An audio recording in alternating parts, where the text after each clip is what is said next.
अस्सलाम वालेकुम स्टूडेंट्स, आज हम सॉल्व करेंगे डीजे कॉलेज के सेकेंड ईयर के बॉटनी के शॉर्ट क्वेश्चंस 2022 के। पहला सवाल है आपके पास, differentiate between racemose and cymose florescence. अब ये रेसमोस और साइमोस फ्लोरेसेंस क्या होती है कि in racemose florescence main axis continues to grow. Main axis आपका आगे आगे ग्रो करता रहता है इस तरह से कि इधर फ्लावर इधर फ्लावर इधर फ्लावर, फिर ये आगे बढ़ेगा, फिर इधर इधर मजीद फ्लावर, फिर ये और बढ़ जाएगा, तो ये ग्रो करता रहेगा। और यहाँ पे the main axis terminates in the flower, यानी यहाँ पे क्या होगा कि यहाँ पे फ्लावर हुआ, यहाँ पे फ्लावर, और एंड में इस मेन एक्सिस पर ही फ्लावर आ जाएगा और यहाँ पे आपकी ग्रोथ जो है वो टर्मिनेट हो जाएगी।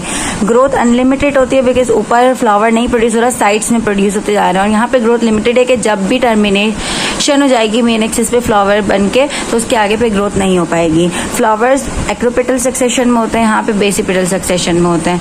ये वो वाली बात आ जाती है कि आपका जो फ्लावर्स होते हैं कि एपिक्स और बेस पर जो ओल्ड और न्यू फ्लावर्स बन रहे होते हैं उसको कहते हैं एक्रोपेटल और बेसिपेटल सक्सेशन। फिर उसके बाद आपके पास आ जाता है कि लिंकेज और क्रॉसिंग ओवर का क्या फ़र्क है।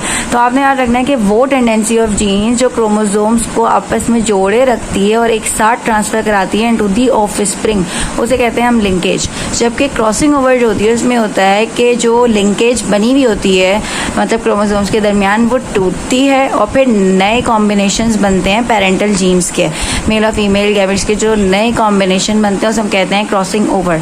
इसमें parental combination of genes maintain रहता है, जबकि इसमें आपके जो है नए कॉम्बिनेशन बनते हैं जीन्स के। किस तरह के, इसमें वही साथ में क्रोमोसोम है, वही आगे ट्रांसफर हो रहा है ऑफस्प्रिंग में, तो कोई चेंज नहीं आ रहा, पेरेंटल कॉम्बिनेशन जो था वही रहेगा। जबकि इसमें क्रॉसिंग ओवर हो रही है, एक दूसरे से अलग अलग मतलब जीन्स वगैरह पास कर रहे हैं, तो नए कॉम्बिनेशन बनेंगे। It becomes weaker with the increase in distance between genes. जब जीन्स ज़्यादा दूर होंगे तो लिंकेज के चांसेस कम होंगे, और इसमें अगर जीन्स दूर होंगी it becomes weaker with increase in distance, यानी कि अगर बहुत ज़्यादा दूर होगा, डिस्टेंस बढ़ेगा, तो लिंकेज कैसे हो पाएगा। जबकि इन दिस केस यहाँ पे क्या होगा कि अगर डिक्रीज होगा डिस्टेंस, तो यहाँ पे इंक्रीज होने पे कम हो रहा है, यहाँ डिक्रीज होने पे, यानी कि अगर यहाँ पे जितना करीब आते जाएंगे उतना क्रॉसिंग ओवर मुश्किल से होगी, ठीक है, जीन्स के दरमियान। इसके बाद आपका अगला सवाल आ जाता है कमेंसलिज्म और पैरासिटिज्म के डिफरेंस। अच्छा, दो ऑर्गेनिज्म के दरमियान के रिलेशनशिप हैं, अलग अलग टाइप्स हैं। इन कमेंसलिज्म क्या होता है कि आपका कमेंसलिज्म ऐसी रिलेशनशिप है जिसमें आपका जो है एक ऑर्गेनिज्म को फ़ायदा होता है और दूसरा वाला अनअफेक्टेड रहता है। अनअफेक्टेड से मुराद है उसे ना तो फ़ायदा हो रहा है और ना ही उसे नुकसान हो रहा है। एक ऐसा रिलेशनशिप जहाँ पे ऑर्गेनिज्म को फ़ायदा हो रहा है और दूसरे वाले को नुकसान हो रहा है उसे हम कहते हैं पैरासिटिज्म। ये दो अलग अलग, यानी कि एक में जो है एक को फ़ायदा हो रहा है और एक अनअफेक्टेड, और एक में एक को फ़ायदा हो रहा है एक को नुकसान हो रहा है। इसकी एग्जांपल है वुडी क्लाइंबर्स हो गए, जैसे कि वुडी क्लाइंबर्स जो होते हैं सपोर्ट ले रहे होते हैं ट्रीज़ की।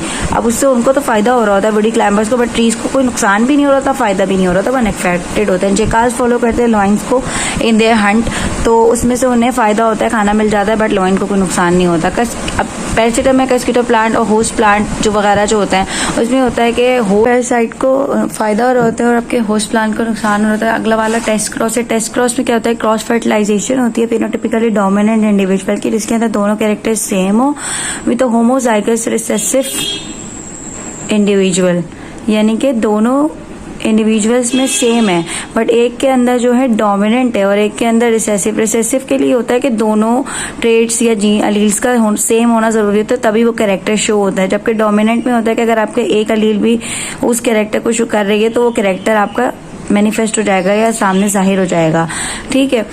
उसके बाद इन दोनों का क्रॉस करवाते हैं और फिर चेक करते हैं कि होमोजाइगोसिटी आ रही है या हेट्रोजाइगोसिटी आ रही है डोमिनेंट प्लांट की। सारी चीज़ें पता कर रहे होते हैं कि कौन सी चीज़ हेट्रोजाइगस है, कौन सी होमोजाइगस है, कौन सा कैरेक्टर अगर सिर्फ एक अलील पे भी होगा तो शो हो जाएगा, कौन सा का होने के लिए दोनों अलील का होना ज़रूरी है, अफेक्टेड या इसमें डिजीज वगैरह का पता करते हैं। तो बहुत सी चीज़ें हम इसमें पता कर सकते हैं।